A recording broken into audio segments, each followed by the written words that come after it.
ഉറപ്പായിട്ടും ക്രിറ്റിസിസം ഉറപ്പായിട്ടും ഉണ്ടാവും. അപ്പോൾ ഞാൻ എന്തോ ഭാഗ്യം കൊണ്ട് തിരഞ്ഞെടുത്തത് ലോകത്തിലെ one of the most famous സ്പോർട്ടാണ്. ഇന്ത്യയിലെ ഒരു റിലിജൻ എന്ന കണക്ക് കൂടുന്ന ക്രിക്കറ്റാണ്.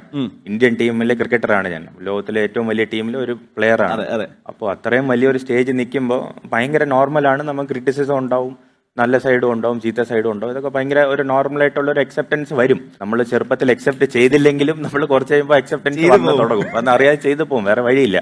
അപ്പോൾ എനിക്ക് പറയാനുള്ള ഒരു ഇതെന്ന് വെച്ചാൽ, ഏറ്റവും കൂടുതൽ ക്രിട്ടിസൈസ് ചെയ്യുന്ന നിങ്ങളെ സ്നേഹിക്കുന്ന ആൾക്കാരായിരിക്കും. ഞാൻ പണ്ട് ക്രിക്കറ്റ് കളിക്കുമ്പോൾ വീട്ടിൽ ഔട്ടാവും. അപ്പോൾ അച്ഛനടുത്ത് എല്ലാ ദിവസവും സംസാരിക്കും. അപ്പോൾ ഔട്ടായ ഉടനെ അച്ഛനെ വിളിക്കുമ്പോൾ അച്ഛനാണ് ഏറ്റവും കൂടുതൽ ദേഷ്യപ്പെടുന്നത്. പക്ഷെ ആ ദേഷ്യത്തിന്റെ ബാക്കിൽ ഞാൻ നന്നായിട്ട് ചെയ്യണമെന്നൊരു ആഗ്രഹമുണ്ട്. ബ്രോ പറഞ്ഞ പോലെ നാട്ടുകാരെ ഞാൻ എല്ലാ മാച്ചും 100 അടിക്കണമെന്ന് പ്രതീക്ഷിക്കുന്നുണ്ട്. കേരളത്തിലുള്ള മലയാളികളും എല്ലാവരും, ഇന്ത്യയിലുള്ള എല്ലാവരും എന്നെ സപ്പോർട്ട് ചെയ്യണം, എല്ലാവരും പ്രതീക്ഷിക്കുന്നുണ്ട്. ആ പ്രതീക്ഷ ആലോചിച്ച് എല്ലാവരും വൈകിട്ട് 8 മണിയാകുമ്പോൾ ബാക്കി കാര്യങ്ങളൊക്കെ മാറ്റി വെച്ച് സഞ്ജു ഇന്ന് കളിക്കുന്നുണ്ട്, അന്ന് ഡിന്നറൊക്കെ ഫാമിലിയൊക്കെ എല്ലാവരും കൂട്ടുകാരെ കൂട്ടിയിരിക്കുമ്പോൾ സഞ്ജു ഫസ്റ്റ് ബോൾ ഔട്ട് ആവുമ്പോൾ ഉറപ്പായിട്ട് എന്താണ് പ്രതീക്ഷിക്കുന്നത്? ഈ തങ്കപ്പച്ചക്കാര് ഇവനെ കൊണ്ട് വയ്യല്ലോ. ഉറപ്പായിട്ടും അങ്ങനെയല്ലേ വരത്തില്ല. അപ്പോൾ ഒരു നാച്ചുറൽ ഫ്രസ്ട്രേഷൻ ആണ്.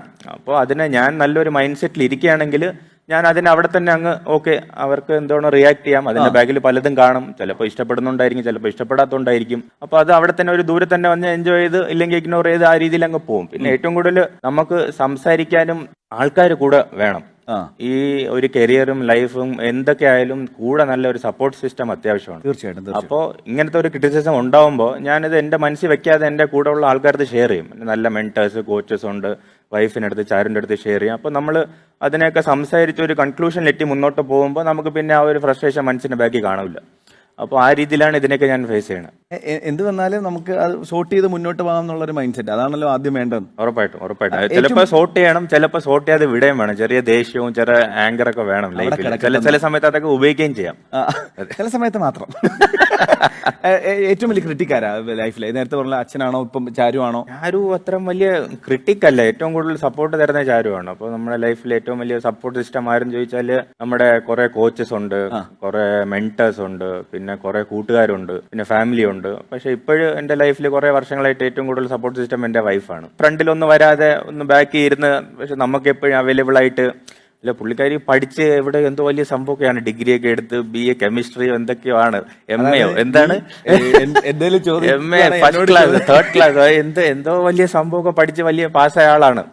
അപ്പോ നമ്മൾ രണ്ടുപേരും കല്യാണം കഴിയുമ്പോൾ ഞങ്ങൾ ഒരു തീരുമാനം എടുത്ത്, അല്ല അങ്ങനെയല്ലേ, സാധാരണ നാട്ടിലുണ്ടായിരിക്കുമ്പോ എന്താണ്, നമ്മുടെ പഠിത്തം കഴിഞ്ഞ അടുത്ത ജോലി എന്തായി, അല്ലെങ്കിൽ ചാരു ഇനി എന്ത് ചെയ്യണ്, അല്ലെങ്കിൽ ചാരുവിന് ഇനി എന്താണ് ഇമ്പോർട്ടൻറ്റ്, ഫാമിലിയും ഫ്രണ്ട്സും എല്ലാവർക്കും തിരക്കാം.